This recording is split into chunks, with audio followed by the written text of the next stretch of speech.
मरियम नवाज को मुस्लिम लीग नून का नायब सदर बनाने पर तहरीक इंसाफ की क़यादत का शदीद एतराज़। मरियम नवाज को पार्टी का नायब सदर बनाने को बजरिया रिट पिटीशन अदालत में चैलेंज करने का फैसला कर लिया गया। शाह महमूद कुरैशी कहते हैं कि अदालत से सजा याफ्ता मरियम नवाज को पार्टी का नायब सदर कैसे बनाया जा सकता है, इसी पर बात करेंगे। उमर जट हमारे साथ मौजूद है। उमर जट, आगाह कीजिएगा, तहरीक इंसाफ रिट पिटीशन दायर करने जा रही है। जी बिल्कुल, मरियम नवाज को जिस तरह से मुस्लिम लीग नून का नायब सदर बनाया गया, उस हवाले से तहरीक इंसाफ में शदीद एतराज़ात सामने आए हैं। तहरीक इंसाफ ने नवाज को पार्टी का नायब सदर बनाने के हवाले से बजरिया रिट पिटीशन जो है अदालत में इस फैसले को चैलेंज करने का फैसला किया।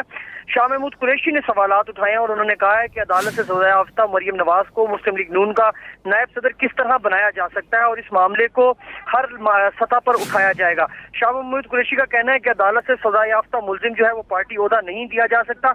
मरियम नवाज भी सजा याफ्ता है और पार्टी ओहदा नहीं रख सकती। इस हवाले से उनका ये भी कहना है कि मरियम नवाज को रेफरेंस केस में सजा मुअत्तली का आर्जी रिलीफ मिला हुआ है, अभी उनकी सजा खत्म नहीं हुई।